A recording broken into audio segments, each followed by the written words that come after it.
Good morning to all of you my friends. आप सभी का हमारे चैनल में स्वागत है। सो वीडियो को स्टार्ट करते हैं एक मोटिवेशनल थॉट के साथ that motivation can be found in many different ways if you can focus on your determination to overcome the odds rather than how easy it is to quit.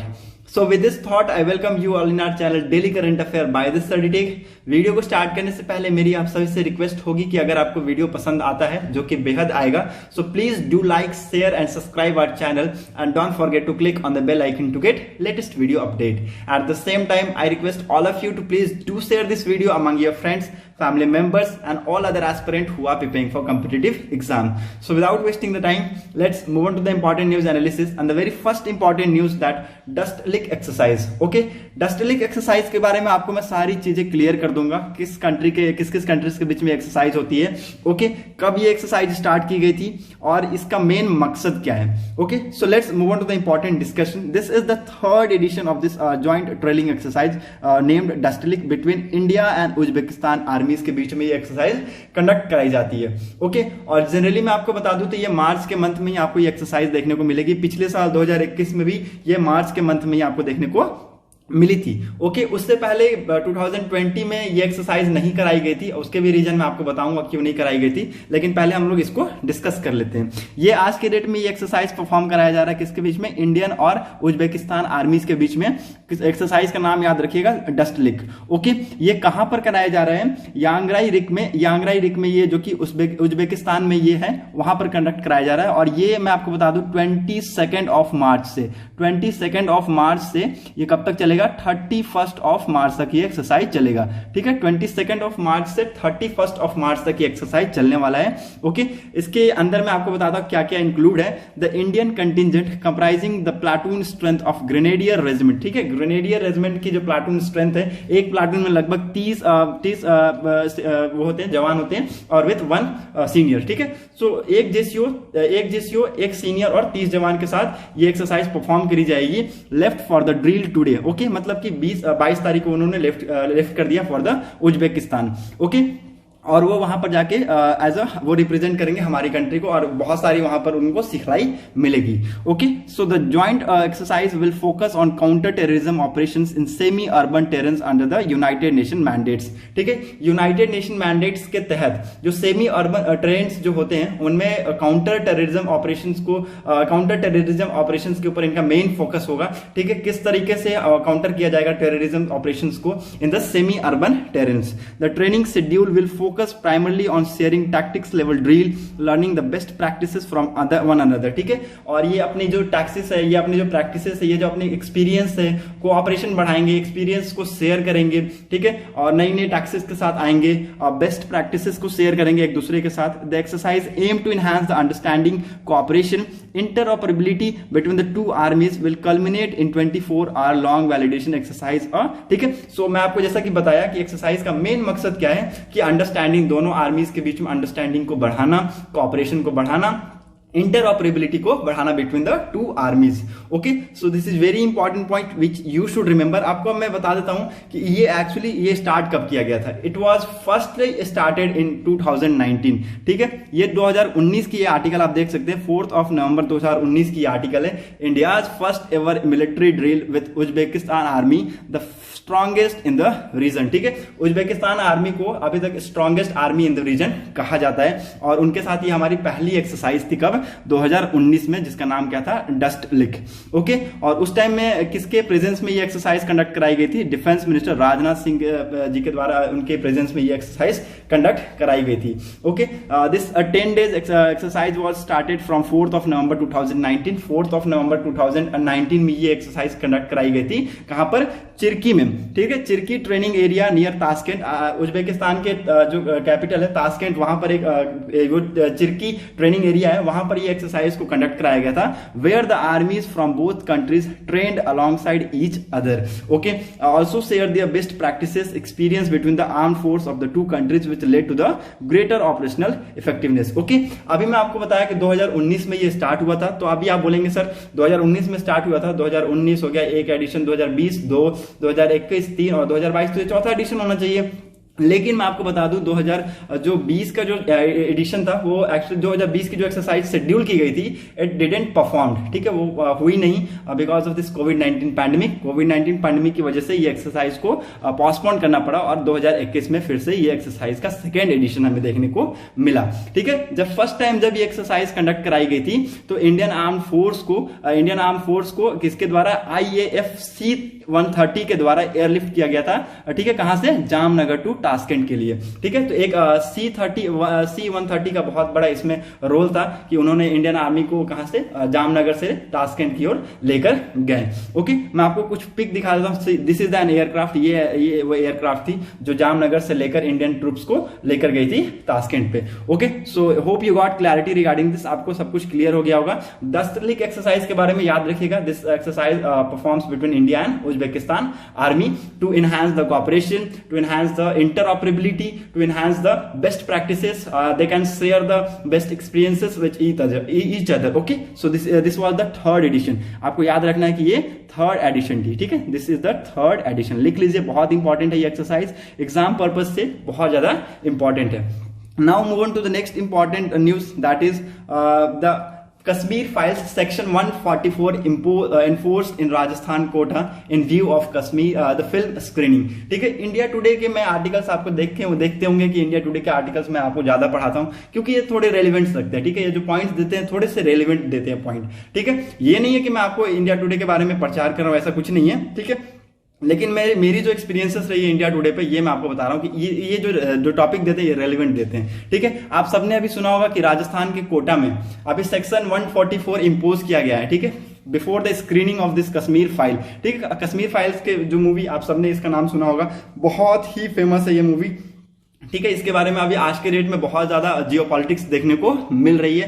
कुछ ऐसे states हैं जो इनको इस movie को free tax वो कर दिए हैं। ठीक है, फ्री टैक्स कर दिए अपने स्टेट में, फ्री टैक्स ये नहीं, कोई भी टैक्स नहीं लिया जाएगा। ओके, तो आज के डेट में ऐसा क्या हुआ है कि सेक्शन 144 को इंपोज करना पड़ा। ठीक है, और ये मैं आपको क्लियर कर देता हूं एक्चुअली सेक्शन 144 है क्या। ठीक है, हम लोग बात करें कि सेक्शन 144 है, सेक्शन 144 इंपोज किया गया कोटा के द्वारा। ठीक है, सब बोलते हैं इंपोज किया गया। ठीक है, लेकिन ये है क्या एक्चुअली, ये जानना जरूरी है। ये क्या है? There should not be crowd gathering to watch the movie. मतलब कि एक सीधा साधा मतलब जान लीजिए कि यहां पर भीड़ भाड़ नहीं होगा। ठीक है, 4 से 5 लोग यहां पर आपको देखने को नहीं मिलेंगे। जब सेक्शन 144 किसी कंट्री में, किसी कंट्री के स्टेट के डिस्ट्रिक्ट में अगर इंपोज कर दिया जाता है तो वहां पर आपको गैदरिंग नहीं करनी है। ठीक है, वहां पर आपको देखने को मिलेगा कि आपको सेरेमोनियल्स वहां पर परफॉर्म नहीं होंगे। People should not take baths in river including canals. वहां पर लोग अच्छे से फेस्टिवल को सेलिब्रेट नहीं कर पाएंगे, और अगर कर पाएंगे भी तो सेरेमोनियल मैनर में कर पाएंगे। ठीक है, वो नहा नहीं पाएंगे रिवर्स में, कैनाल्स में बात नहीं ले पाएंगे। ठीक है, एक जगह पे कलेक्ट नहीं हो सकते हैं। ठीक है, सो इसके रिगार्डिंग मैं आपको बता दूं पहले कि ये कोटा एक्चुअली बिलोंग है कहां पर। कोटा आप मैप में आपको थोड़ा सा मैं दिखा देता हूं, तो ये आप देख सकते हैं, this is the map of Rajasthan. ये तो मैप इंडिया की है, लेकिन मैं आपको राजस्थान की तरफ लेके चलता हूं। यू कैन सी हियर कि आप देख सकते हैं कि ईस्टर्न आपको यहां पर मिल जाएगा, ईस्टर्न साउथ ईस्टर्न साइड में आपको यहां पर ये कोटा है, यहां पर आपको ये देखने को मिलेगा। ठीक है, और यहीं पर डिक्लेयर कर दिया गया है एज अ क्या के तौर पे। ठीक है, कश्मीर बोलता है ना कश्मीर फाइल्स। अभी आज की डेट में आप सबको पता है Kashmir files, the Kashmir file की मूवी आप सबको पता है। It is totally based on the reality of the Kashmir Pandit in Srinagar. ठीक है, श्रीनगर में जो कश्मीरी पंडित हैं उनकी रियलिटी पे ये बेस्ड है द कश्मीर फाइल्स मूवी। और अगर आप लोगों ने अभी तक नहीं देखा है तो I personally suggest you all to please watch the movie.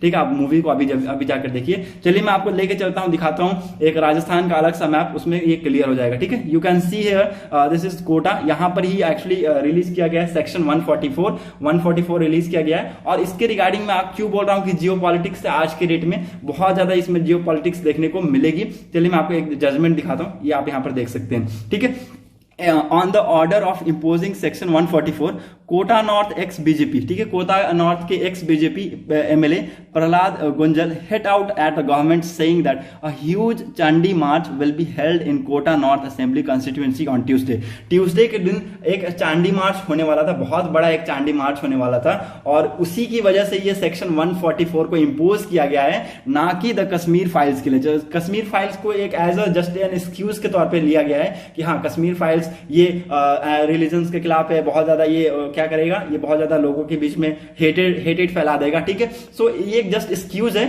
लेकिन ये जो मेन मकसद है 144 का, ये सारी जियो पॉलिटिक्स, मैं आपको जियो पॉलिटिक्स बता रहा हूं कि इनके द्वारा बताया गया कि 144 का इंपोज होने का मेन कारण क्या है कि जो चांडी मार्च होने वाला था on Tuesday in the Kota north assembly constituency, उसकी वजह से सेक्शन 144 को इंपोज किया गया है। ओके, सो ये तो मैं आपको जियो पॉलिटिक्स अभी मैं आपको क्लियर कर दिया। नाउ मैं आपको बता देता हूं कि जो ये जो द कश्मीर फाइल है किस किस स्टेट में टैक्स फ्री है, ठीक है, किस किस स्टेट में ये टैक्स फ्री किया गया है। There are several states, okay, Madhya Pradesh हो गया, हरियाणा हो गया, उत्तर प्रदेश हो गया, गुजरात हो गया, त्रिपुरा हो गया, गोवा हो गया, उत्तराखंड हो गया। Okay, so these are the state where have been declared the tax free, ठीक है, टैक्स फ्री है ये to encourage people to watch the Anupam Kher starrer. Okay, Anupam Kher की जो स्टेयर्स है उनको देखने के लिए ये लोगों के बीच में एनकरेज किया है कि उन्होंने क्या किया है, जो इस फिल्म को टैक्स फ्री कर दिया। टैक्स फ्री का मतलब आप सबको पता है कि जो टैक्स अगर जो फिल्म को दिखाने का जो स्टेट को जो क्रेडिट मिलता है, वो टैक्स लेती है जो स्टेट, वो नहीं लेगी,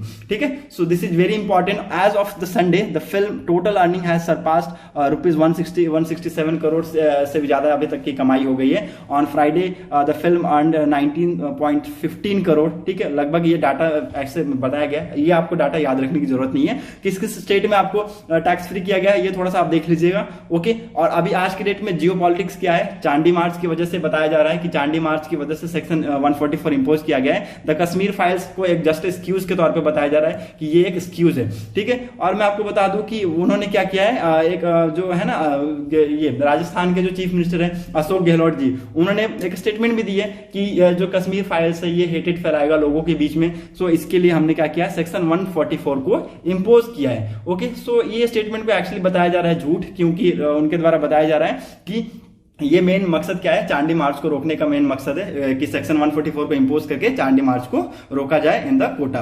okay, so hope you got clarity regarding this Kashmir file. Section 144 आप सबको क्लियर हो गया होगा मेरे ख्याल से। ओके, और अगर नहीं क्लियर हुआ है तो मैं आपको फिर से एक बार बता दूं, सेक्शन 144 के तहत लोगों के बीच में गैदरिंग, वहां पर क्राउड आपको देखने को नहीं मिलेगी। 4 से 5 लोग से आप ज्यादा वहां पर जा नहीं सकते, देख नहीं सकते। वहां पर अगर आप कोई भी फेस्टिवल को सेलिब्रेट कर रहे हैं तो सेरेमोनियल मैनर में आपको सेलिब्रेट करना होगा। ओके, आप रिवर्स में बात नहा नहीं सकते हैं, ठीक है, इवन कैनाल में भी आप नहीं नहा सकते हैं, ठीक है। सो बहुत ज्यादा रिस्ट्रिक्शन इंपोज हो जाते हैं, वहां पर आपको गैदरिंग देखने को नहीं मिलेगी। Okay, so this is the section 144 जो आपको क्लियर होना बहुत ही जरूरी था। Okay, now move on to the question की तरफ हम मूव करते हैं। चलिए हम लोग क्वेश्चन को डिस्कस करते हैं। Very first important question that Saksham which was seen in the news recently is an offshore patrol vessel of which armed force, ठीक है। सक्षम के बारे में आप सबने सुना होगा, या बहुत ज्यादा भी रिसेंटली न्यूज में एक ऑफशोर पेट्रोल वेसल है, किस आर्म्ड फोर्स का ये। These are the option, A Indian Navy, B Indian Army, C Indian coast Guard and D Indian Air Force. Okay, I am going to give the answer. C will be the answer of this question. ये किसकी vehicle है, ये vessel किसकी है, Indian coast Guard की vessel है, जो कि कमीशन किया गया था ICGS Saksham as the 5th coast guard ship, ठीक है, 5वीं कोस्ट गार्ड शिप के तौर पे इसको कमीशन किया गया था in the series of 105 M class offshore patrol vessel, ठीक है। So this is very important, एक series 105 M class offshore patrol vehicle की सीरीज में this was the 5th coast guard ship और जिसको कमीशन किया गया था। Okay, ICGS Saksham is the 5th and the last offshore patrol vehicle designed and developed by Goa shipyard limited. GSL का नाम आप सबने सुना होगा, जीएसएल का नाम आप सबने सुना होगा, और ये इसी के द्वारा डिजाइन किया गया है, इसी के द्वारा डेवलप किया गया है फॉर द कोस्ट गार्ड, ठीक है। ये क्या है, 5वां और लास्ट ऑफशोर पेट्रोल व्हीकल था, वेसल था, बार बार मेरे मुंह से व्हीकल निकल जा रहा है, सॉरी, वेसल था। ओके, दिस वाज, इसका नाम याद रखिएगा सक्षम, जो कि 5वां और लास्ट ऑफशोर पेट्रोल वेसल था, जो कि किसके द्वारा डिजाइन और डेवलप किया गया, गोवा शिपयार्ड लिमिटेड के द्वारा for the coast guard. Okay, so this is very important which you should understand that Saksham is a offshore patrol vehicle और द 5th और last offshore patrol vehicle which is for Indian coast guard, ठीक है। Goa shipyard limited के द्वारा इसको design और develop किया गया। Okay, now move on to the next important question that N Biren Singh was sworn in as the chief minister of which Indian state. ये बहुत ही रिसेंट की न्यूज है, अगर आप सबने थोड़ा सा इसको बारे में पढ़ा होगा, इनके बारे में, तो आपको ये आंसर पता होगा। Okay, so these are the option, A Goa, B Manipur, C Punjab and D Chhattisgarh. I am going to give the answer, B will be the answer of this question. इसका आंसर क्या है, मणिपुर है। रिसेंटली अभी इन्होंने स्वर्ण किया है as a chief minister of Manipur for the 2nd consecutive year. Second consecutive year का मतलब हुआ है कि एक अभी इससे पहले भी यही थे और अभी भी यही है, ठीक है। So following each other continuously, consecutive का मतलब क्या होता है, फॉलोइंग ईच अदर कंटिन्यूअसली, ठीक है। The oath of the office was administered by the Manipur governor La Ganesan, ठीक है। किसके द्वारा एडमिनिस्टर्ड दिलाया गया ओथ, गवर्नर, मणिपुर के गवर्नर ला गानेशन के द्वारा इनको दिलाया गया oath. Okay, so this is very important, you should understand. और आप सबको पता है कि चीफ मिनिस्टर को ओथ कौन दिलाता है, गवर्नर ही दिलाता है। ओके, सो यहां पर आपको एक इंपॉर्टेंट पॉइंट पता चल गया कि चीफ मिनिस्टर को कौन ओथ दिलाता है, ये गवर्नर दिलाते हैं। ओके, और यहां पर भी कौन दिलाया ओथ, गवर्नर दिलाया है, लॉ गानेशन जी ने इनको ओथ दिलाया है एन बीरेन सिंह जी को, जो कि चीफ मिनिस्टर ऑफ मणिपुर बन गए। ओके, सेकंड कॉन्जिक्यूटिव ईयर, मतलब कि इससे पहले भी ये यही थे।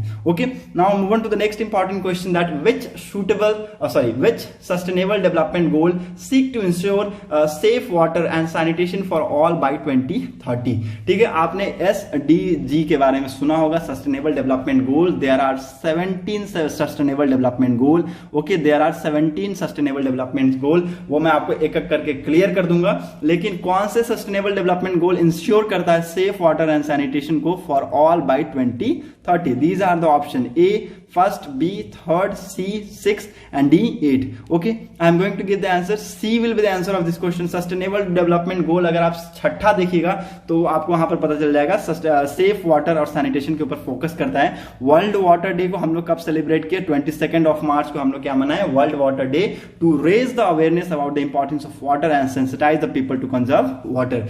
ओके, ये वर्ल्ड वाटर डे हम सब क्यों मनाते हैं, ताकि लोगों के बीच में अवेयरनेस को फैला सके कि इंपॉर्टेंस क्या है, वाटर की इंपॉर्टेंस क्या है। ठीक है, वाटर को कंजर्व करना बहुत ही ज्यादा जरूरी है हमारे लिए। Okay, so united nation sustainable development goal 6 which ensure the safe water and sanitation for all by 2030। The theme of world water day of this year is ground water making the invisible visible. Okay, so this is very important. आपको यहां पर दो important चीज पता चल गया। ठीक है, पहला क्या पता चला कि सेफ वाटर और सैनिटेशन किस SDGs में आता है, सस्टेनेबल डेवलपमेंट में 6 में आता है। ठीक है, दूसरा क्या, वर्ल्ड वाटर डे हम लोग कब सेलिब्रेट करते हैं, 22 मार्च को। और तीसरा क्वेश्चन आपको यहां से क्या निकला, that is what is the theme of world water day the year 2022। Okay, so theme आप लोग लिख लीजिए, ground water making the invisible visible. Okay, so 6 will be the answer of this question. 6 मतलब कि छठा सस्टेनेबल डेवलपमेंट गोल ensure करता है safe water और सैनिटेशन को। ओके, चलिए मैं आपको बता देता हूं what are the sustainable development goals. हमारे टोटल कितने 17 गोल्स है to transform our world. World को ट्रांसफॉर्म करने के लिए देयर आर 17 गोल्स। ओके, पहला क्या है, बहुत इंपॉर्टेंट, नो पॉवर्टी। ठीक है, पॉवर्टी आज के डेट में बहुत ही ज्यादा है, हमारी कंट्री में भी बहुत ज्यादा है पॉवर्टी, और इसको जड़ से मिटाना बहुत ही जरूरी है। बल्कि हालांकि थोड़ा मुश्किल होगा, लेकिन इसको मिटाना बहुत ही जरूरी है। दूसरा, जीरो हंगर। आज के डेट में हंगर भी बहुत ज्यादा है।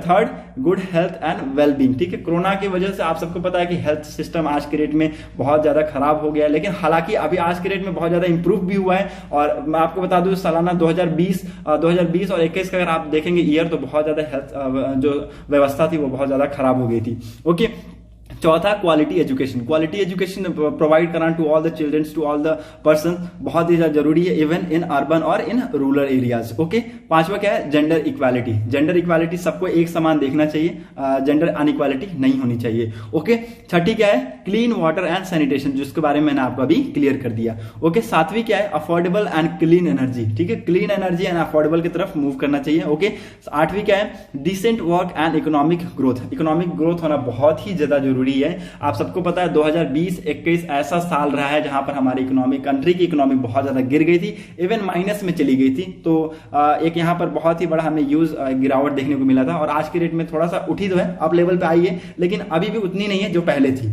ठीक है, सो पहले से मुताबिक आज की डेट में अगर इकोनॉमी को देखें तो बहुत ज्यादा ऊपर आई है, लेकिन मैं आपको बता दूं इससे भी अधिक ऊपर आ सकता था अगर ये पैंडेमिक नहीं आता। ओके, सो 9th क्या है, इंडस्ट्री, इनोवेशंस एंड इंफ्रास्ट्रक्चर्स के ऊपर बहुत ज्यादा काम करने की जरूरत है, ताकि ये हम सारे गोल्स अगर अचीव कर पाएंगे तो ये बहुत ही अच्छा होगा। ओके, 10th क्या है, रिड्यूस इनइक्वालिटी। इनइक्वालिटी को रिड्यूस करना है। 11वां क्या है, सस्टेनेबल सिटीज एंड कम्युनिटीज। 12वां, responsible consumption and production.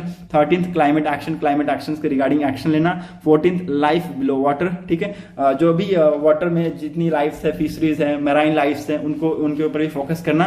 15th, life on land. Okay, जो धरती के ऊपर लाइफ है उसके ऊपर भी फोकस करना। 16th, peace, justice and strong institutions. 17th partnership for the goal, ठीक है, गोल्स के लिए पार्टनरशिप को क्रिएट करना। Okay, so these are the 17 goals to transform our world which is very important from your exam point of view. आपको कहीं से भी क्वेश्चन ये पूछा जा सकता है, तो आपको ये 17 गोल आपको आपको फिंगर्स याद होने चाहिए, ठीक है, फिंगर्स पे आपको याद होने चाहिए। Okay, so that's it for today's video analysis. अगर आपको वीडियो इंपॉर्टेंट लगी हो तो प्लीज औरों तक जरूर शेयर कीजिएगा। Thanks for watching our video. Thank you, have a nice day.